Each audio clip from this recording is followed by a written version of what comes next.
The fluorescent lights in the Chase Bank branch buzzed with that particular frequency that seemed to drill straight into Marcus Rivera's skull. He sat across from Jennifer Walsh, the customer service representative, watching her fingers dance across the keyboard with practiced efficiency. The manila folder in his lap contained deployment orders from Fort Carson, discharge papers, and a stack of bank statements he'd never seen before. Statements that had arrived in a care package from his buddy Jake 3 days ago, mixed in with protein bars and letters from home. "Mr. Rivera, I'm showing some concerning activity on your account during your overseas deployment," Jennifer said, her voice carefully modulated in that way customer service representatives learn when delivering bad news. The monitor cast a pale glow across her face as she scrolled through months of transactions. There were regular withdrawals, transfers, and, well, it looks like someone had full access to your account.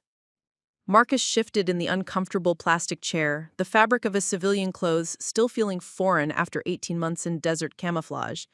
His dog tags clinked softly beneath his button-down shirt, a sound that had become as natural as breathing, now a metallic reminder of the world he'd left behind in Afghanistan.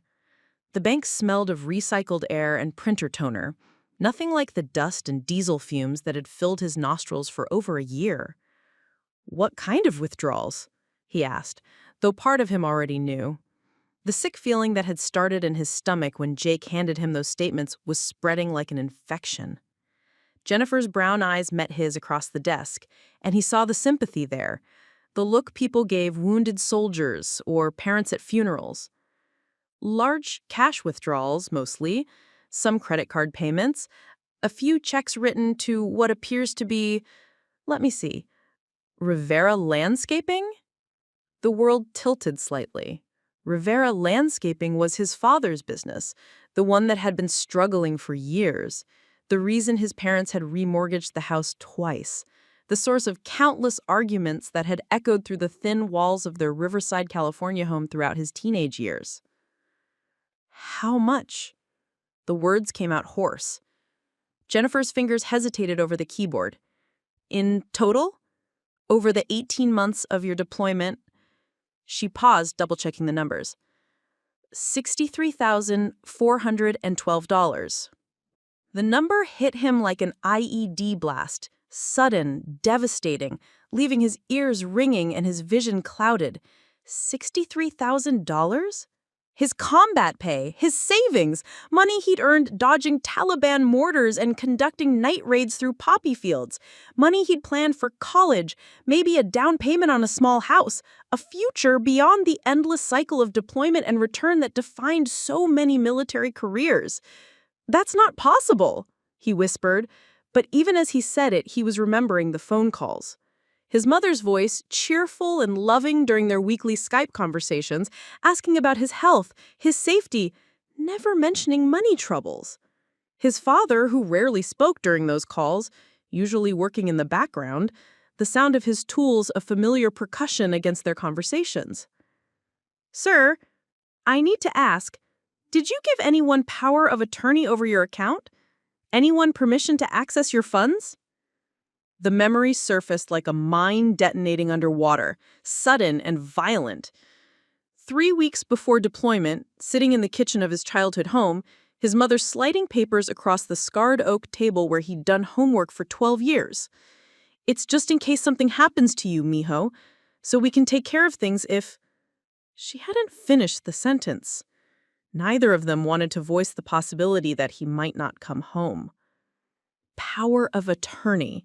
He'd signed it without reading it carefully, trusting the woman who had packed his lunches and bandaged his scraped knees, trusting the man who had taught him to throw a curveball and change a tire. It was supposed to be for emergencies, for final expenses, for taking care of his affairs if the worst happened. "Yes," he said quietly, "my parents, but only for emergencies." Jennifer nodded slowly, and he could see her making notes in the system. "Mr. Rivera, I have to tell you, legally speaking, if you signed a power of attorney document giving them access to your account, these transactions may not be considered theft in the traditional sense. However, there are ethical considerations and potentially legal ones if the power of attorney was abused beyond its intended scope. The words washed over him like white noise. Legal considerations, ethical issues. What about the fact that his own parents had stolen from him while he was risking his life half a world away? What about the nights he'd lain awake in his bunk at Forward Operating Base Shank, planning his future with that money?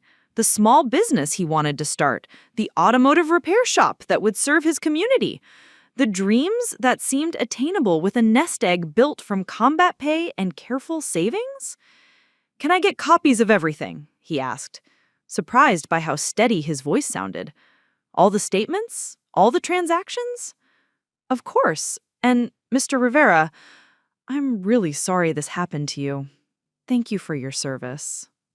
He almost laughed at that. Thank you for your service. The phrase that followed him everywhere. Well-meaning, but hollow. Especially now. Service to whom? To a country that would let his own family rob him blind while he dodged bullets? To parents who saw his sacrifice as their opportunity? 20 minutes later, Marcus sat in his Honda Civic in the bank parking lot, a thick folder of statements spread across his passenger seat. The California sun beat down through the windshield, nothing like the dry heat of the Afghan desert, but intense enough to make the vinyl seats uncomfortably warm. He scrolled through the transactions on his phone, cross-referencing with the paper statements.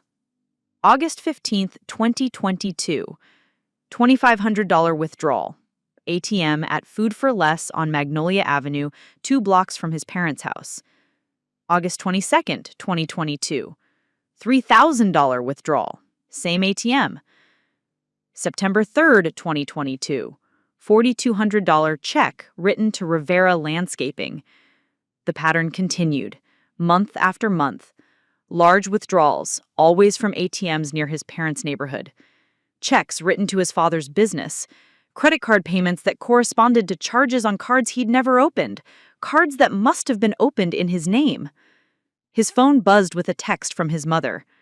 "Mijo, are you coming for dinner Sunday? Making your favorite enchiladas." He stared at the message for a long time, remembering Sunday dinners around that scarred oak table, his mother's enchiladas with the perfect balance of heat and comfort, his father's stories from job sites, the easy warmth of family ritual. When had that become a lie? When had those Sunday dinners become funded by money stolen from their son's sacrifice? Another text came through, this one from his buddy Rodriguez, who'd served with him in the 10th Mountain Division.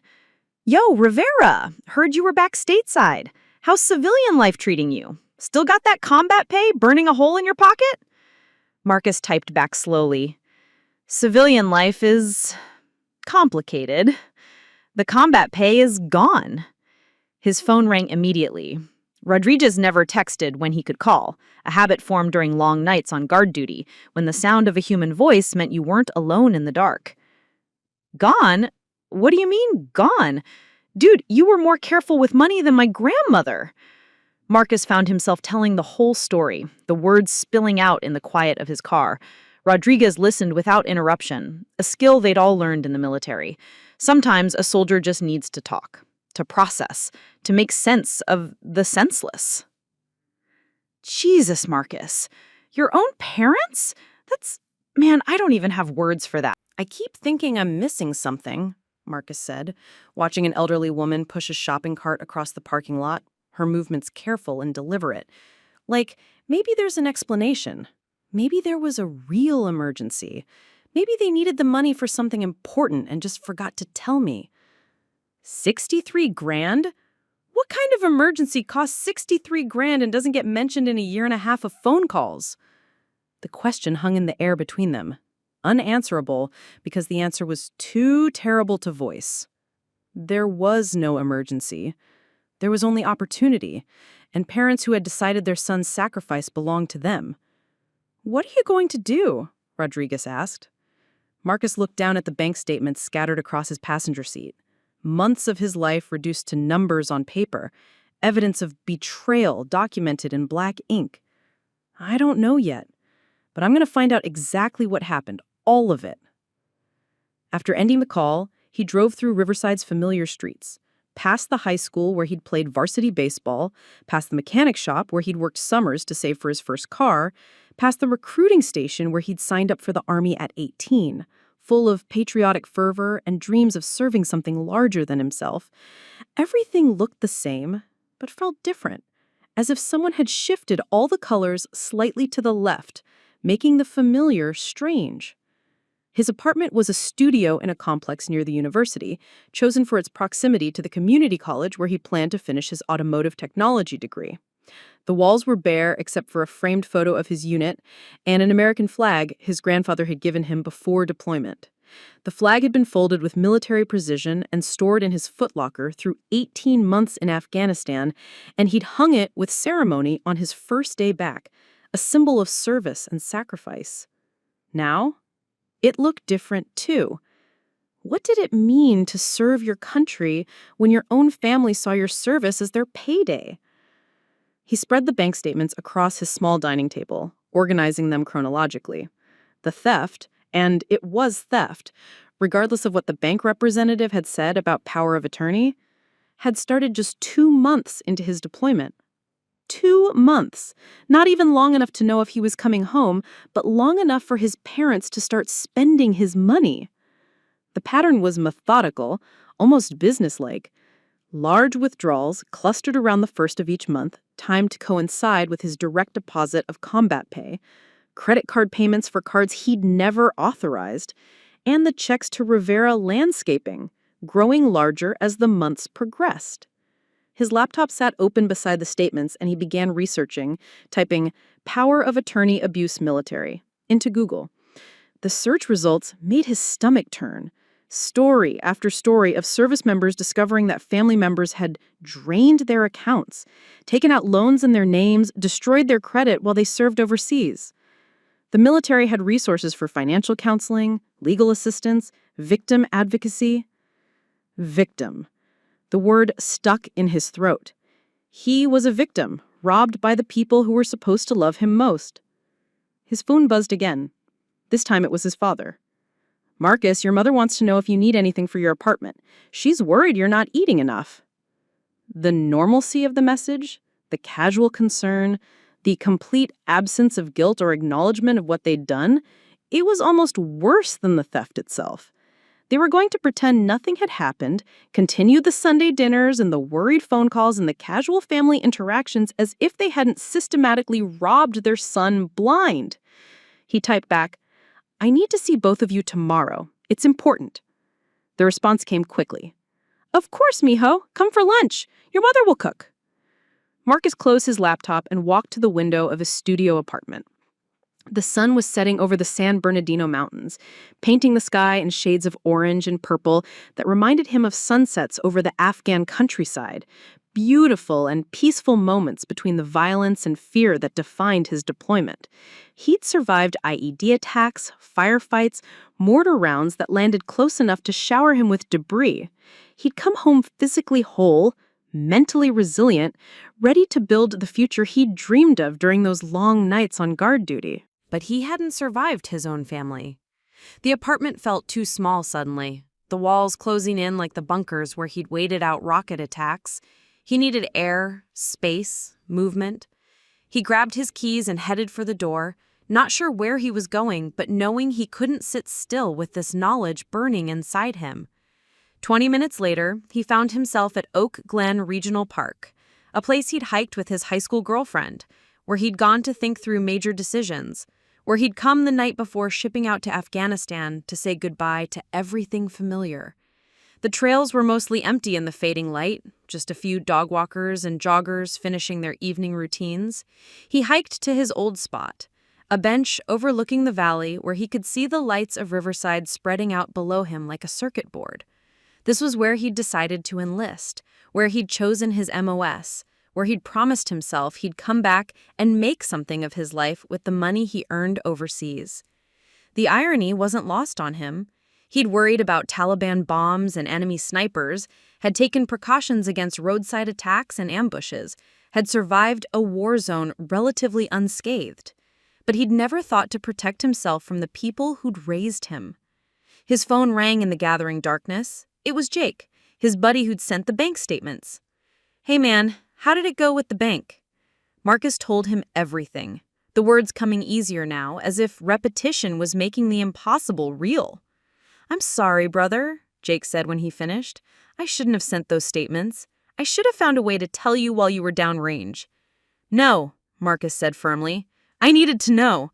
I can't believe it's real. What's your next move?"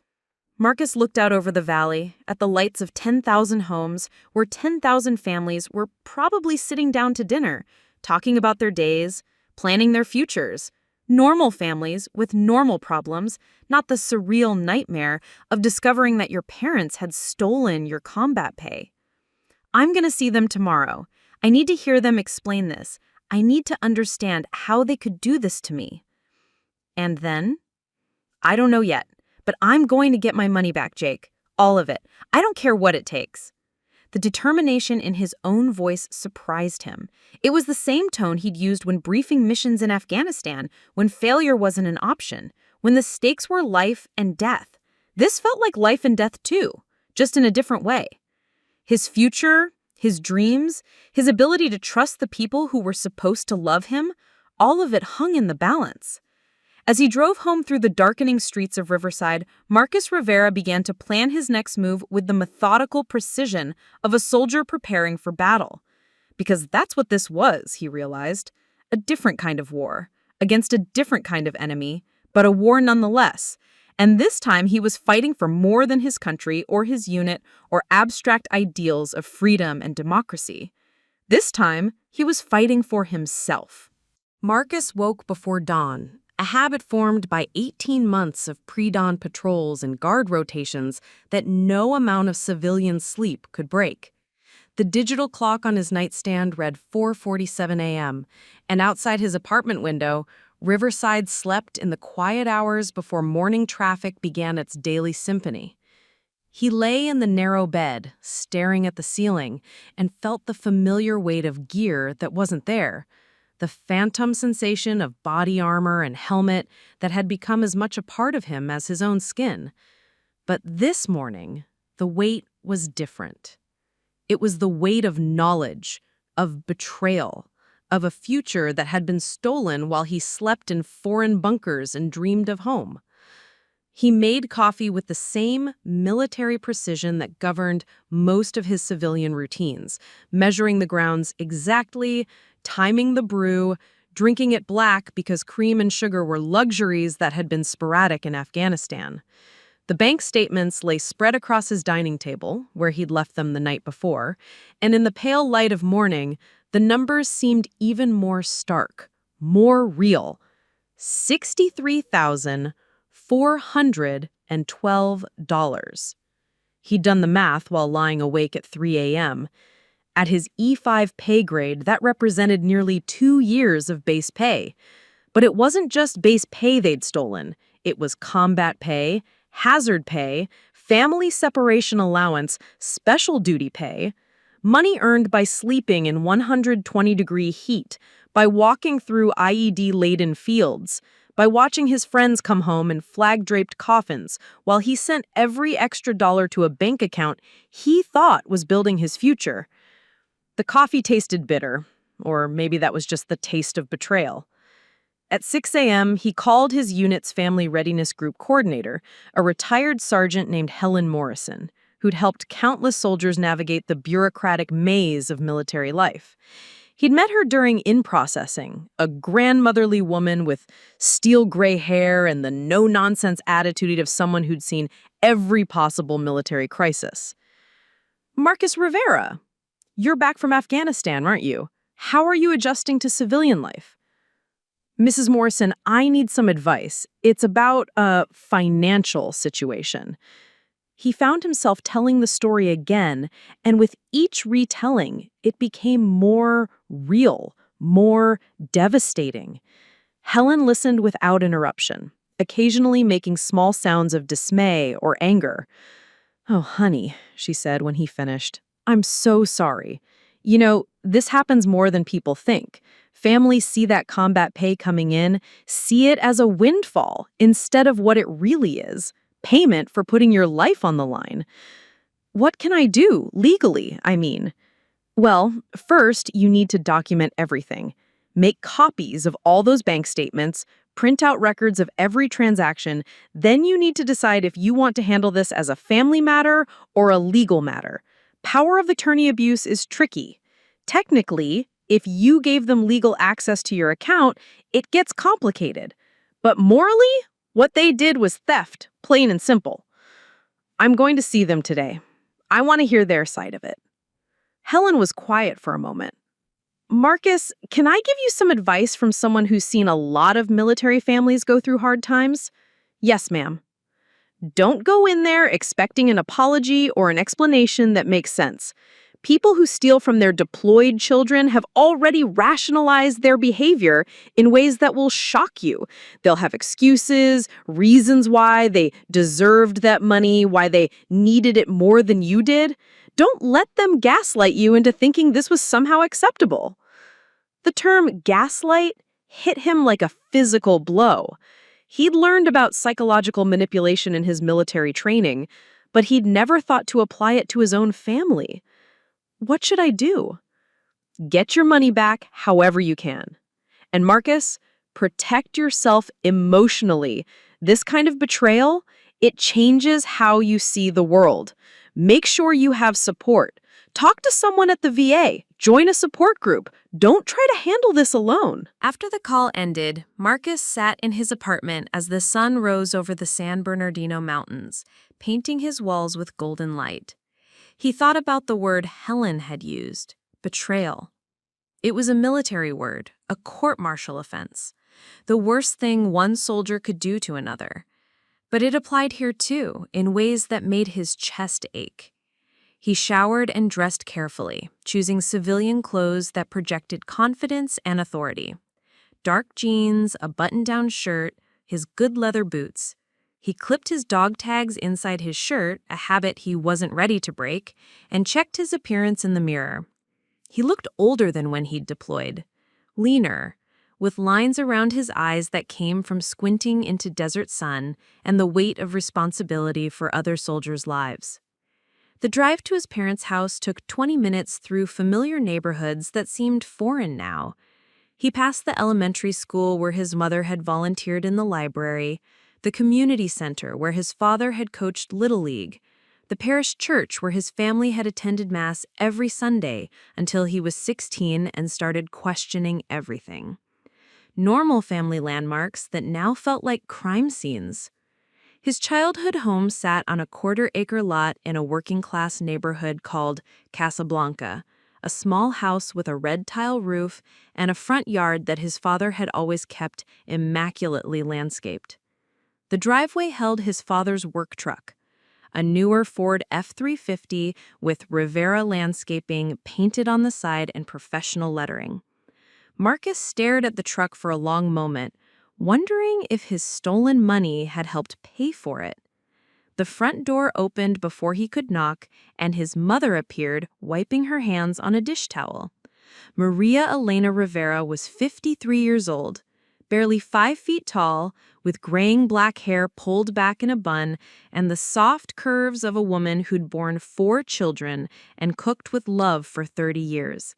She looked exactly the same as she had during their Skype calls, exactly as she'd looked in his memories during the loneliest nights in Afghanistan. "Mijo," she exclaimed, opening her arms for a hug. "You're too skinny. Come in, I made menudo, your favorite."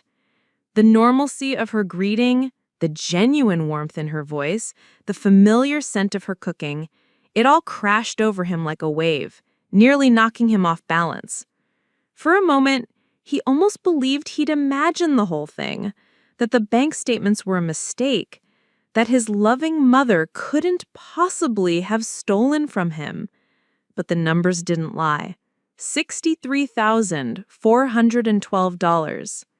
He submitted to her hug, feeling the familiar comfort of her arms around him, breathing in the scent of her perfume and cooking spices that had meant home for 26 years. But underneath the comfort was a new awareness, a hyper-vigilance learned in combat zones where threats could come from anyone, anywhere. "Where's Dad?" he asked, stepping back from the embrace. "In the backyard, working on Mrs. Hernandez's sprinkler system. She's having problems with her water pressure." Maria led him into the kitchen, chattering about the neighbors, the weather, his cousin's latest news. The kitchen looked exactly the same. Yellow walls, ceramic tile counters, family photos covering the refrigerator, photos of Marcus in his dress uniform, photos from his high school graduation, photos from family barbecues and birthday parties spanning decades. Had they looked at those photos while they were stealing from him? Had they felt any guilt seeing his face while they emptied his bank account? His father appeared in the sliding door that led to the backyard, wiping his hands on a greasy rag. Eduardo Rivera was 56 years old, a compact man with weathered hands and the deep tan of someone who worked outside for a living. His black hair was silver at the temples now, and he moved with the careful precision of a man whose body had been shaped by 30 years of physical labor. "Marcus," he said with a nod. "Good to see you, son." The greeting was typical of his father, reserved, understated, emotional distance masked as masculine stoicism. But now Marcus wondered if the distance was something else, if guilt made eye contact difficult. "Dad, we need to talk." Something in his tone must have alerted them both because Maria stopped stirring the menudo and turned to face him, and Eduardo's expression grew cautious. "About what?" Eduardo asked.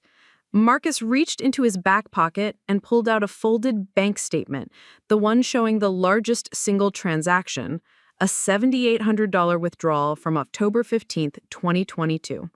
He placed it on the scarred oak table where he'd eaten thousands of meals, done homework, played board games, shared family life for 18 years. "About this." Maria looked at the paper, and Marcus watched her face change. The warm maternal smile faded, replaced by something harder, more calculating. She looked at her husband, a quick glance that spoke of conversations Marcus hadn't been part of, decisions made in his absence. "Sit down, mijo," she said quietly. "Let me explain." "I'd rather stand." Eduardo moved to the table and looked down at the bank statement, his weathered hands so skilled at coaxing life from soil and fixing broken sprinkler systems, trembled slightly as he picked up the paper. "Marcus," he began, his voice heavy, "the business was... we were in trouble." "What kind of trouble?" "The recession hit construction hard. Nobody was hiring landscapers for new projects, and even maintenance contracts were getting cut. We were behind on the truck payments, behind on insurance, about to lose the house." Maria nodded, stepping closer to her husband in an unconscious gesture of unity. "We didn't know what else to do. We tried everything. Loans, credit cards, even asked your Tio Roberto for help. Nothing worked." Marcus felt a cold clarity descending, the same emotional distance that had kept him functional during firefights and casualty evacuations. "So you decided to steal from me?" "It wasn't stealing," Maria said quickly, defensively. "You gave us power of attorney. Legally." "Legally doesn't make it right, Mom." The word mom came out harder than he intended, carrying months of betrayal and disappointment. Maria flinched as if he'd slapped her. "We were going to pay it back," Eduardo said weakly. "It was spread out over 18 months. I know. I have all the records." Marcus pulled out his phone and showed them the spreadsheet he'd created that morning. Every transaction cataloged and categorized. His parents looked at the screen as if it were evidence at their own trial, which, in a way, it was. "The business is doing better now," Eduardo said. "We can start paying you back. Maybe $500 a month, or..." "At $500 a month, it would take you over 10 years to pay me back. And that's assuming you never missed a payment." The kitchen fell silent, except for the bubbling of menudo on the stove and the distant sound of traffic on Magnolia Avenue. Marcus looked around the room where he'd shared so many family meals, where his mother had helped him with homework, and his father had taught him to tie his shoes. The normalcy of the space felt surreal now, as if he were looking at a movie set designed to represent a happy family home. "There's something else," Eduardo said quietly. some of the money, it didn't all go to business expenses. Marcus felt his stomach drop. What do you mean? Maria shot her husband a warning look, but Eduardo continued. Your sister Rosa, when she got divorced, she needed help with the legal fees and a deposit for her apartment. And when your brother Daniel's son needed surgery, you used my combat pay to help Rosa and Daniel? They're family, Maria said. Family helps family. The statement hung in the air like smoke from an explosion. Family helps family. But apparently, family also steals from family when it's convenient. Family also lies to family when the truth is uncomfortable. Family also betrays the child who's risking his life for his country. Did Rosa and Daniel know where the money came from? His parents exchanged another look, and Marcus had his answer. They knew, he said. Not a question this time, but a statement. We told them it was from your savings, Maria said quickly. We said you wanted to help. You told them I wanted to help, but you never asked me if I wanted to help. You never asked me anything. You just took my money and lied about it. Marcus felt something breaking inside him. Not the clean break of a bone, but the slow, grinding fracture of trust that might never heal properly. His entire family had been complicit in robbing him. Not just his parents, but his siblings, who had accepted help they thought came from their deployed brother without ever questioning the source or thanking him directly. How much went to Rosa and Daniel? Eduardo consulted a small notebook from his shirt pocket, the same kind he used to track job expenses. Rosa got $8,000 for the lawyer and apartment deposit. Daniel got $12,000 from Miguel's surgery and the medical bills. $20,000 of his combat pay had gone to family members who didn't even know they were spending his money. Money he earned by sleeping in bunkers, by missing Christmas and birthdays and anniversaries, by putting his life on hold to serve his country. I want it all back, he said quietly. Every penny. Marcus, Maria began, you have to understand. No, you have to understand. I spent 18 months in Afghanistan. I got mortared, shot at, nearly blown up by an IED outside Kandahar. I watched friends die. I missed your birthday, Dad's birthday, Christmas, Easter, Rosa's wedding, Daniel's promotion. I gave up 1.5 years of my life to serve this country, and I sent every extra dollar home because I trusted you to keep it safe. His voice was rising now, 18 months of suppressed emotion pouring out like water through a broken dam. And while I was gone, while I was dodging bullets and wondering if I'd ever see home again, you were stealing from me. All of you! My own family was robbing me blind while I was at war. Maria started crying, quiet tears that she wiped away with her dish towel. We're sorry, mijo. We never meant for it to go this far. We just needed a little help, and then it got out of hand, and we didn't know how to stop. You could have stopped by not taking the money in the first place. You could have stopped by asking me. You could have stopped by telling me the truth during any of our 50 phone calls. We were ashamed, Eduardo said. We didn't want you to know we'd failed. So instead you made sure I'd fail too? Is that it? You couldn't handle your own financial problems, so you destroyed my financial future instead? The accusations hung heavy in the yellow kitchen air. Outside, a neighbor was mowing his lawn, the sound of normal suburban life continuing while Marcus's world crumbled in real time. What do you want us to do? Eduardo asked finally. I want my money back, all of it, and I want Rosa and Daniel to know where that money really came from. Marcus, Maria pleaded, Rosa is just getting back on her feet after the divorce, and Daniel with Miguel's medical bills. If they have to pay that money back right now, it could destroy them financially. The irony was almost laughable. Rosa and Daniel's financial destruction was unacceptable, but his own was apparently just the cost of doing business. That's not my problem, Mom. They spent my money. They need to return it. But they're your brother and sister. And I'm your son, but that didn't stop you from stealing from me. The words hit like physical blows, and Marcus watched his mother flinch with each syllable. Part of him wanted to comfort her, to apologize for his harshness, to find some way to minimize this disaster and return to the fiction of their happy family. But the larger part of him, the part that had been forged in the crucible of combat and betrayal, refused to back down. I'm going to talk to a lawyer. I'm going to explore my legal options. You take your own parents to court? Eduardo asked, incredulous. You stole $63,000 from your own son while he was at war. Yeah, I'd take you to court. Marcus turned to leave, but Maria's voice stopped him at the kitchen door.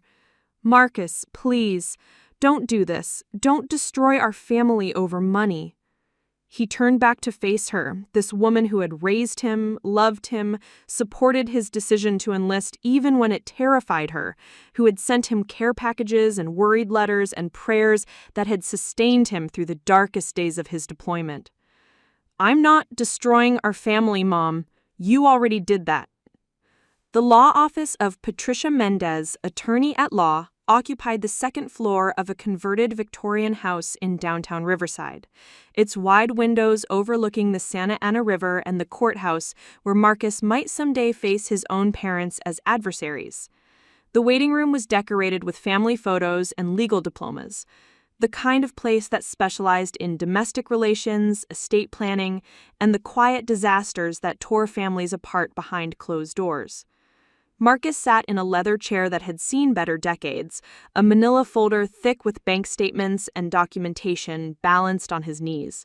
He'd spent the 3 days since confronting his parents organizing evidence with military precision, spreadsheets color-coded by transaction type, copies of his power of attorney documents, printed emails from his deployment that mentioned his financial plans, character references from his chain of command. If this was going to be a battle, he'd be prepared. Patricia Mendez was a woman in her late 40s with silver streaks in her black hair and the alert eyes of someone who'd spent 20 years listening to family secrets. She reviewed his documentation with the same methodical attention he'd once used to study mission briefs, occasionally making notes in a legal pad covered with neat handwriting. "This is a complex situation, Mr. Rivera," she said finally, setting down the last bank statement. "Legally speaking, your parents did have authorized access to your account. The power of attorney document you signed is comprehensive. It gives them broad authority to make financial decisions on your behalf." Marcus felt his stomach sink. "So there's nothing I can do?" "I didn't say that. There are several potential avenues for legal action, but each comes with risks and complications." She turned to a fresh page in her legal pad. "First, we could argue that they exceeded the scope of the power of attorney. This document was clearly intended for emergency situations, final expenses, medical bills, maintenance of your affairs if you were incapacitated. Using it to fund a struggling business and family loans could be seen as abuse of fiduciary duty." "What would that involve?" "A civil lawsuit alleging breach of fiduciary duty. We'd need to prove that their actions were unreasonable and not in your best interests. The challenge is that family courts sometimes view financial assistance to struggling family members as potentially justifiable, especially if your parents can demonstrate genuine financial hardship." Marcus shifted in his chair, the leather creaking under his weight. Through the window, he could see the courthouse clock tower, its hands pointing to 2:47 p.m. on a Tuesday afternoon that felt like the pivot point of his entire life. "What about the money they gave to my brother and sister? They didn't even know it was coming from me." "That's actually our strongest angle," Patricia said, making another note. "Your parents essentially made gifts of your money without your knowledge or consent. Even with power of attorney, there are limits to what someone can do with your assets. Giving away $20,000 to third parties without your explicit authorization could constitute conversion or even theft. Could they go to jail?" The question came out more hopeful than Marcus intended, and he immediately felt guilty for wanting to see his parents in handcuffs.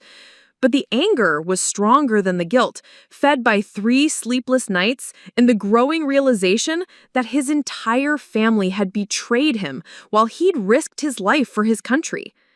Potentially, yes. California Penal Code 484 covers theft, and there's no family exemption if the amount exceeds certain thresholds. $63,000 would definitely qualify as grand theft, which can be prosecuted as a felony. Patricia leaned back in her chair, studying Marcus with the calculating gaze of someone weighing her client's emotional state against the practical realities of litigation. But Mr. Rivera, I need to ask you something important. What do you really want out of this situation? Do you want your money back, or do you want to punish your parents? The question caught him off guard, forcing him to examine motivations he hadn't fully articulated even to himself. I want my money back, he said slowly, but I also want them to understand what they did to me. I want them to face consequences. Those are two different goals, and they might require different strategies. A civil lawsuit could get you financial recovery, but might take years and cost tens of thousands in legal fees. A criminal complaint could result in prosecution, but might not get your money back any faster, and it would mean your parents could face jail time. Marcus thought about his mother's tears in the yellow kitchen, his father's weathered hands trembling as he held the bank statement. Then he thought about nights in Afghanistan when he'd calculated how his combat pay was building his future, dollar by careful dollar. I want to try the civil route first, he decided, but I want them to know that criminal charges are still an option. Fair enough. I'll draft a demand letter outlining your claims and giving them 30 days to respond with a payment plan. We'll start there and see how they react. After leaving the lawyer's office, Marcus drove aimlessly through Riverside, processing the conversation and its implications. The demand letter would make this official, would transform a family crisis into a legal matter with court filings and discovery processes and the possibility of depositions where his parents would have to answer questions under oath about why they'd stolen from their deployed son. His phone buzzed with a text from his sister, Rosa. Mom told me you're upset about some money stuff. Can we talk? The casualness of the message, some money stuff, infuriated him. $63,000 wasn't money stuff. It was his future, his security, his payment for 18 months of mortal danger. But Rosa didn't know that because her parents had lied to her about where her legal fees and apartment deposit had come from. He pulled into the parking lot of a Starbucks and called her back. Marcus? Rosa's voice was strained, uncertain. What's going on? Mama's really upset and Dad won't talk to anyone.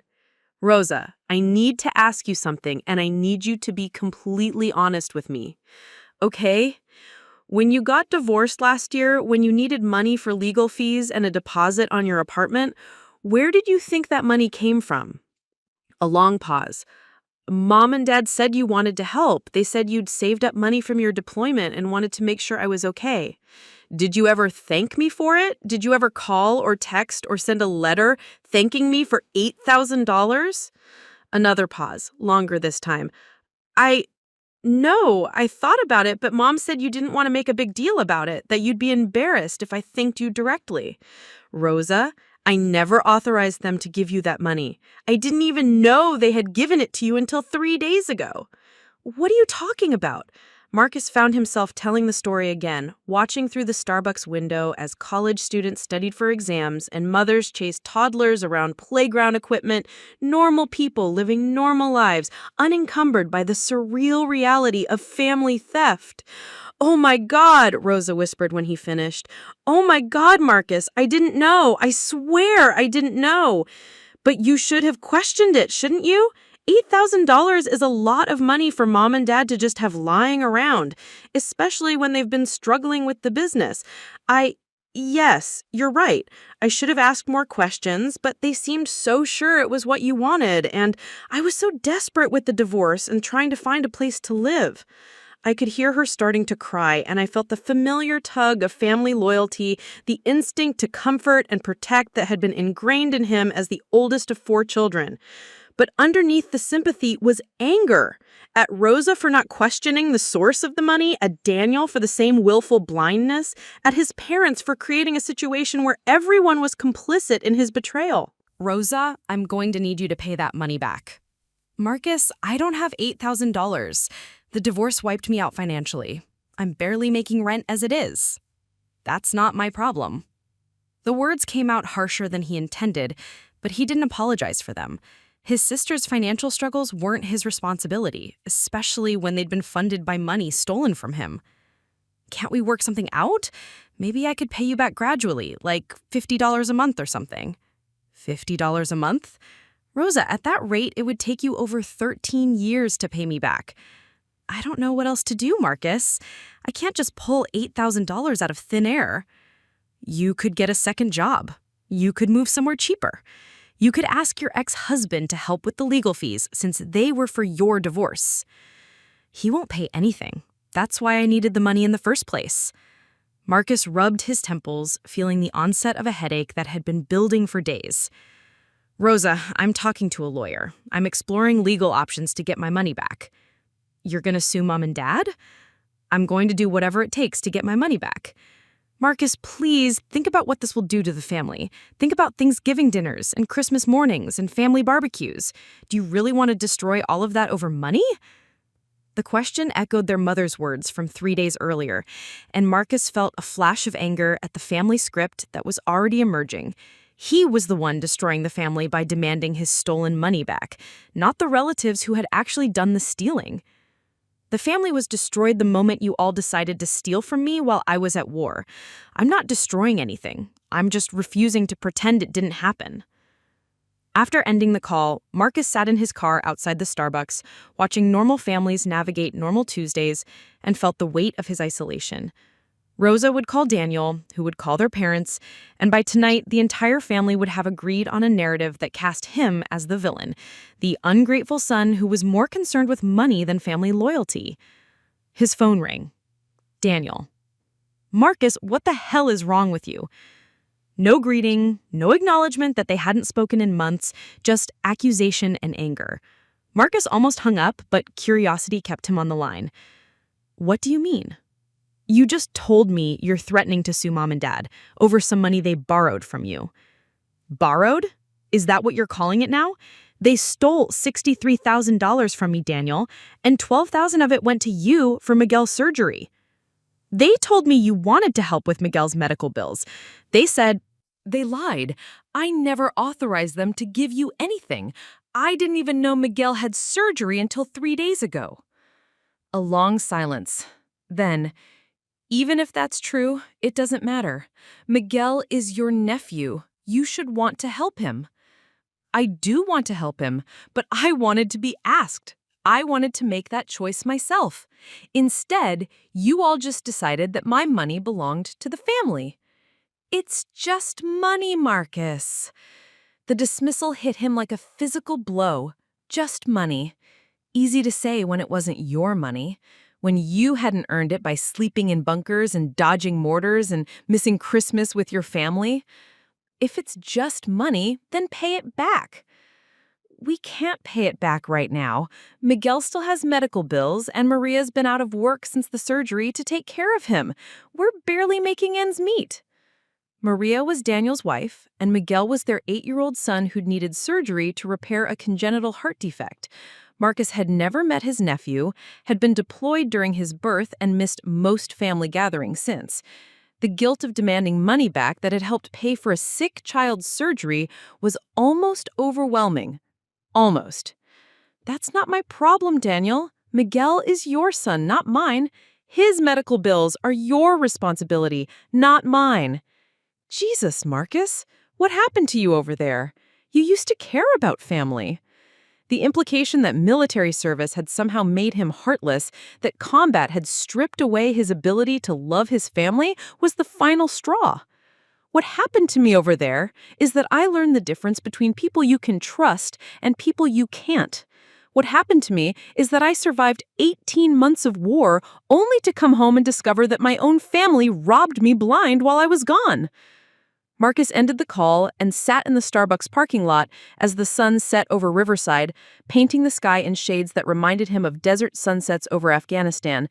The irony wasn't lost on him. He'd felt safer in a war zone than he did in his own hometown, surrounded by the family that was supposed to love him. His phone buzzed with text messages throughout the evening. Rosa, please don't do this. Daniel, think about what you're destroying. His mother, we can work this out as a family. But there were no messages from his youngest sister, Carmen, who was away at UC San Diego studying marine biology. Carmen, who had been 15 when he deployed, who had written him letters throughout his deployment, who had sent him photos of her high school graduation and her acceptance letter to college. Carmen, who might be the only family member who hadn't profited from his stolen money. He called her at 9 p.m., hoping to find at least one person in his family who would see his side of the situation. Marcus! Her voice was bright, cheerful, unmarked by the tension that had infected the rest of the family. I was just thinking about you. How's life as a civilian? Complicated, he said. Carmen, I need to ask you something, and I need you to tell me the truth. Okay, you're scaring me a little. What's going on? He told her everything, watching her excitement fade into shocked silence as the scope of the betrayal became clear. They stole your combat pay while you were deployed? $63,000 over 18 months. Oh my God, Marcus, I had no idea. I mean, I knew Dad's business was struggling and I knew Rosa was having problems with her divorce, but I never knew where the money came from to help them. So they didn't give you anything? No, nothing. I mean, they're helping with my college expenses like they always said they would, but that's coming from their savings, not your money. The relief in her voice suggested she'd been worried about her own complicity, and Marcus felt a brief moment of gratitude that at least one family member was clean. What are you going to do? She asked. I'm talking to a lawyer. I'm going to try to get my money back. Are you really going to sue them? If I have to? Carmen was quiet for a long moment.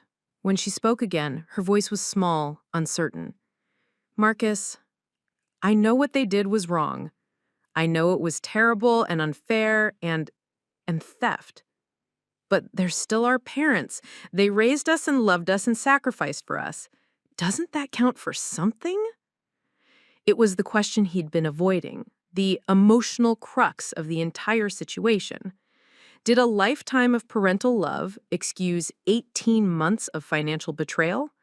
Could family bonds survive the discovery that they'd been built on lies? Carmen, let me ask you something.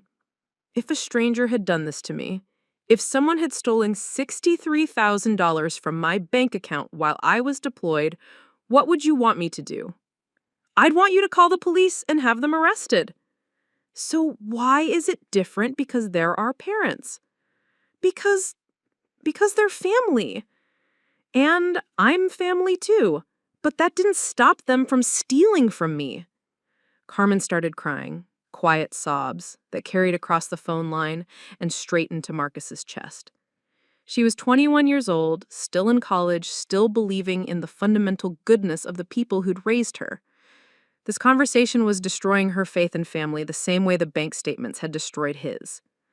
I'm sorry, Carmen. I'm sorry you have to be part of this. It's not your fault. None of this is your fault. After ending the call, Marcus sat in his apartment and stared at the American flag on his wall, the one his grandfather had given him before deployment. The old man had served in Vietnam, had come home to protests and spitting in a country that didn't want to acknowledge what he had sacrificed. But at least his family had been there for him. At least his parents hadn't robbed him while he was in the jungle. The apartment felt too small, the walls closing in with the weight of family betrayal and legal complications, and the growing realization that there might be no path back to the life he'd imagined. He grabbed his keys and headed for the door, needing movement, needing air, needing anything but the suffocating silence of his own thoughts. 20 minutes later, he found himself at the VA hospital in Loma Linda, not because he had an appointment, but because it was the only place he could think of where people might understand the specific nature of his betrayal. The psychiatric emergency department was quiet at 10 p.m. on a Tuesday night, staffed by a tired-looking social worker named James, who looked like he had heard every possible variation of military-related family trauma. "So, your family stole your combat pay while you were deployed," James said after Marcus finished explaining the situation. "How are you handling that emotionally?" It was the first time anyone had asked him that question, and Marcus realized he'd been so focused on the legal and financial aspects of the theft that he hadn't really processed the emotional impact. "I feel like I don't know who they are anymore," he said slowly. "Like the people who raised me were actors playing roles, and now I'm seeing who they really are underneath." That's a common response to family betrayal. The people we trust most have the greatest power to hurt us, and when they abuse that trust, it can fundamentally alter how we see the world. I keep thinking about all the times they said they were proud of me, all the care packages and letters and phone calls while I was deployed. Were they feeling guilty? Were they thinking about my money while they were telling me they loved me? James nodded, making notes in a manila folder. Those are normal questions to ask. The challenge is that both things can be true simultaneously. They can genuinely love you and still have made terrible decisions that hurt you. So what do I do? What do you want to do? I want my money back, and I want them to understand what they did to me. Those are reasonable goals. The question is whether pursuing them will help you heal or keep you stuck in this trauma. Marcus left the VA hospital with a referral to a therapist and a prescription for sleep aids, but no clear answers about how to navigate the minefield his family had become. The drive back to his apartment took him past his parents' house, and he was surprised to see lights on in the kitchen at 11:30 p.m. Through the yellow curtains, he could see figures moving around the table where he'd confronted them 4 days earlier. On impulse, he pulled over and walked to the front door. The window beside it had a small gap in the curtains, and through it he could see his parents sitting at the kitchen table with Daniel and Maria, surrounded by papers and calculators. They were working on something, planning something, and the sight of their collaboration while he sat alone in his apartment was almost more hurtful than the original theft. He was about to knock when he heard his father's voice through the thin walls. "We need to figure out how to handle this before he destroys us all." Marcus stepped back from the door, struck by the phrase, "destroys us all." In their minds, he was the threat, the problem to be managed, not the victim of their theft. They were strategizing against him, not figuring out how to make things right. He walked back to his car and drove home through empty streets, past closed businesses and darkened houses where normal families slept peacefully, untroubled by the kind of betrayal that was eating him alive from the inside. Tomorrow, Patricia Mendez would draft the demand letter that would make this war official. Tomorrow, his family would have to choose between acknowledging their guilt and digging in for a fight. Tomorrow, he would have to decide how far he was willing to go to get justice for a betrayal that had cost him more than money. It had cost him the ability to trust the people who were supposed to love him most. That had been 3 weeks ago. Now Marcus sat in the law office conference room, surrounded by documents that had multiplied like cancer cells, bank records, financial statements, deposition transcripts, and the initial responses from his family's hastily hired attorney. The suburban family crisis had metastasized into a complex legal proceeding involving multiple parties, competing claims, and the kind of discovery process that could drag on for years. "They're claiming financial duress," Patricia said, sliding a thick brief across the polished conference table. "Your parents' attorney is arguing that the business failure and potential loss of the family home constituted an emergency situation that justified accessing your funds under the power of attorney." Marcus flipped through the brief, noting the careful legal language that transformed theft into emergency financial management and betrayal into family preservation. The document painted his parents as loving caregivers who had sacrificed their own financial stability to keep the family afloat, who had made difficult decisions in impossible circumstances, who had always intended to repay their son once their situation stabilized. What about the money they gave to Rosa and Daniel? That's where their argument gets weaker. They're claiming that supporting extended family members during crisis situations falls within the reasonable scope of emergency financial management. But it's a stretch. Giving away $20,000 of someone else's money to third parties without explicit authorization is hard to justify, even with power of attorney. Patricia opened another folder, this one containing financial records, that told a different story than the one presented in the legal brief. I had an investigator look into your parents' finances, and there are some interesting discrepancies. She spread out photocopied receipts and credit card statements, a paper trail of spending that had occurred during Marcus's deployment. Your father purchased a new work truck in October 2022, a $40,000 Ford F-350. He also bought $15,000 worth of new landscaping equipment.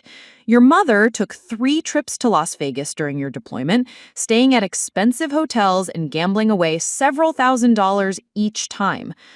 Marcus stared at the receipts, feeling the familiar rage building in his chest. While he'd been sleeping in bunkers and dodging mortars, his mother had been playing slot machines with his combat pay. While he'd been missing Christmas and birthdays and family gatherings, his father had been upgrading his business equipment with money stolen from his deployed son. So the emergency wasn't as dire as they're claiming? Not even close. Yes, the business was struggling, but they weren't facing imminent bankruptcy or foreclosure. They were facing reduced income and tighter budgets, which most small business owners experience during economic downturns. Instead of adjusting their lifestyle or seeking legitimate financial assistance, they decided to treat your bank account as their personal ATM. Marcus closed the folder, unable to look at any more evidence of his family's betrayal. Each receipt was another knife in his back, another proof that their love had been conditional on their ability to profit from his sacrifice.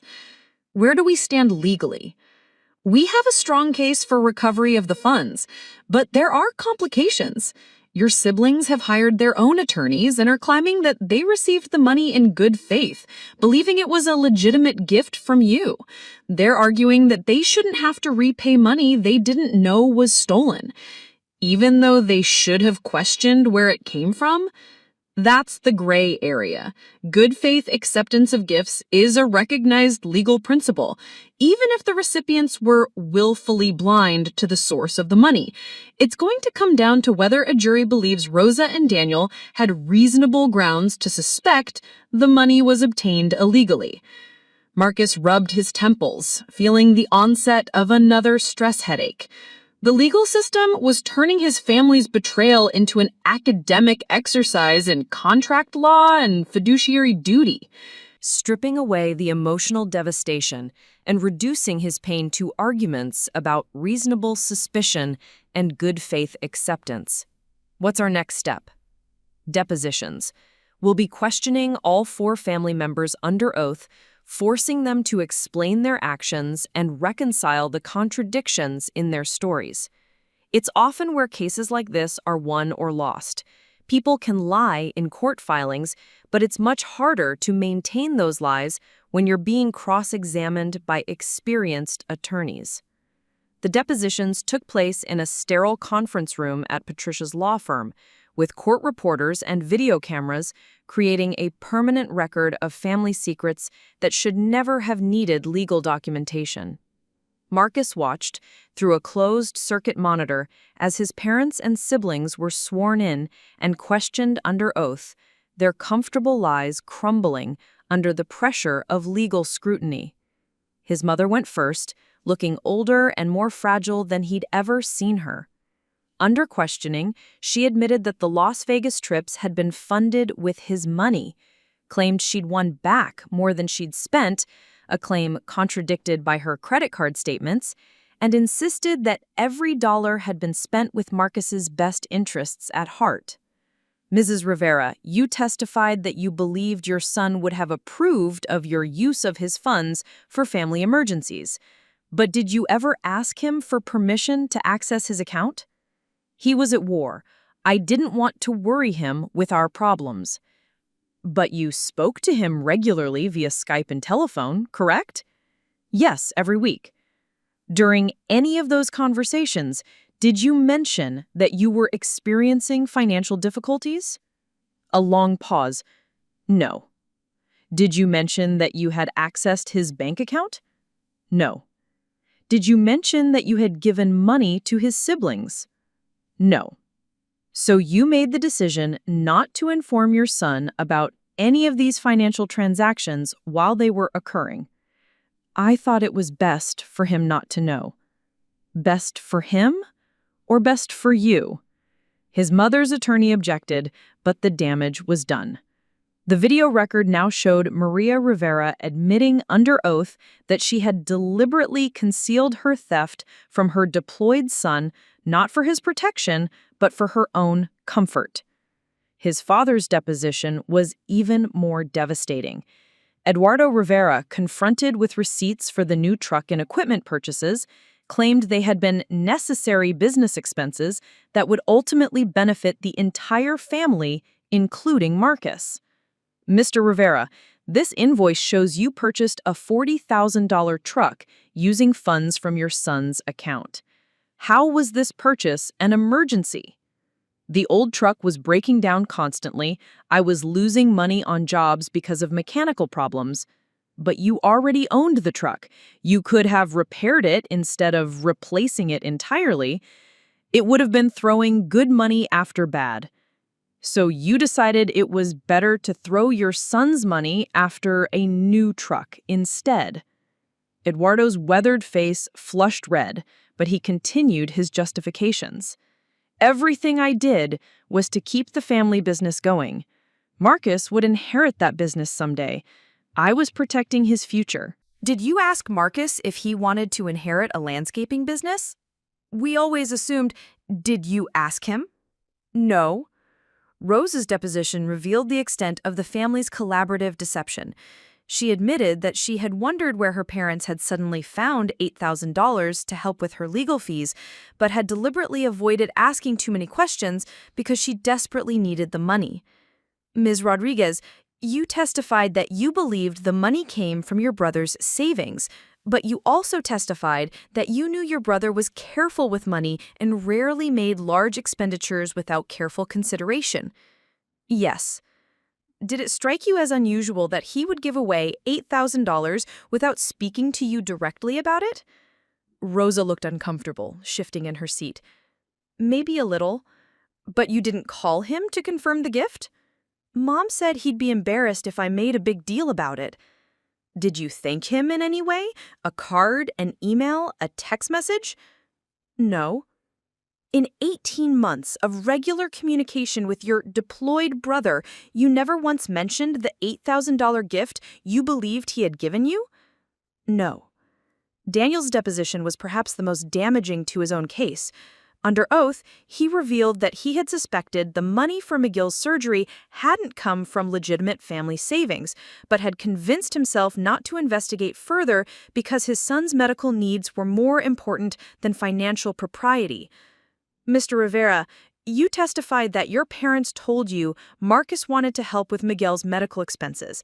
Did you find it unusual that your brother didn't mention this generous gift during your phone conversations? Marcus was always private about money. But $12,000 is a significant amount. Did you think it was strange that he wouldn't want to be thanked for such a substantial gift? I planned to thank him when he got home. You had 18 months of deployment to thank him. You spoke to him at least monthly during that time. Why did you wait? Daniel's answers became increasingly contradictory as the questioning continued, revealing a pattern of willful ignorance that bordered on complicity. He'd known something was wrong, had suspected the money wasn't legitimate, but had chosen not to investigate because the truth would have been inconvenient. The most shocking revelation came during Carmen's deposition, conducted via video link from San Diego.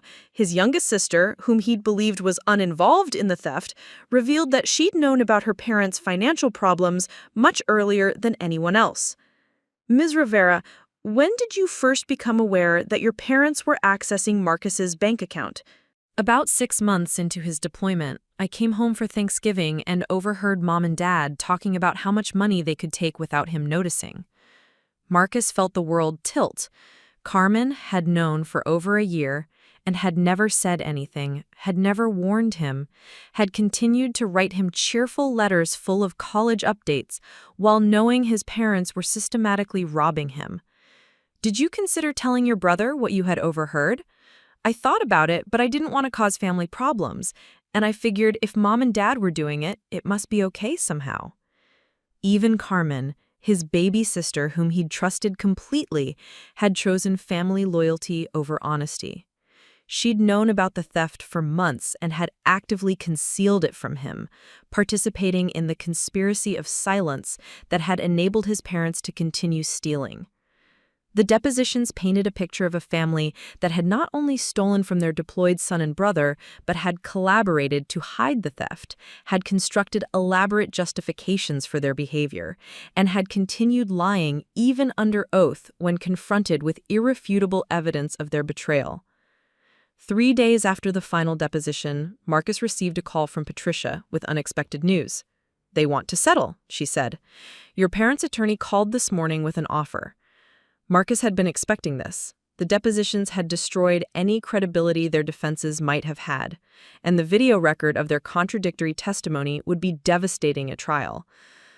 What are they offering? Full restitution of the $63,000, paid over 5 years at 0% interest. They're also willing to admit fault and provide a written apology. It was more than Marcus had dared hope for when this started, but somehow it felt insufficient.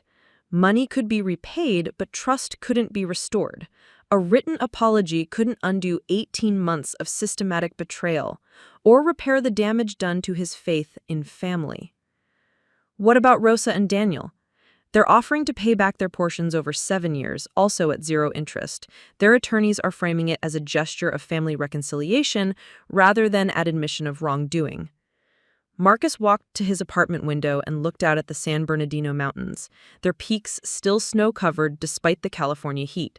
Somewhere out there, other families were navigating normal problems, college expenses and mortgage payments, and the ordinary stresses of modern life. None of them were dealing with parents who'd stolen their combat pay or siblings who'd been complicit in systematic fraud. "I'll take the settlement," Marcus told Patricia, his voice steady, despite the weight of finality in the words. The paperwork took 2 months to finalize. His parents sold the new truck and borrowed against their house to make the first payment. Rosa took a second job at a coffee shop, working nights to supplement her paralegal salary.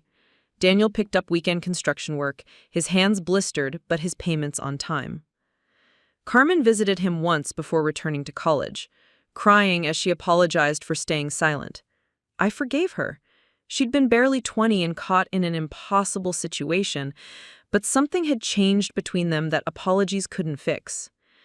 The money came in monthly installments, each check a reminder of betrayal, but also progress toward closure. Marcus used the first payment as a down payment on a small house in Redlands, far enough from his family to breathe, but close enough for the occasional awkward holiday gathering. He never returned to their Sunday dinners. The enchiladas tasted different when you knew they'd been bought with stolen money.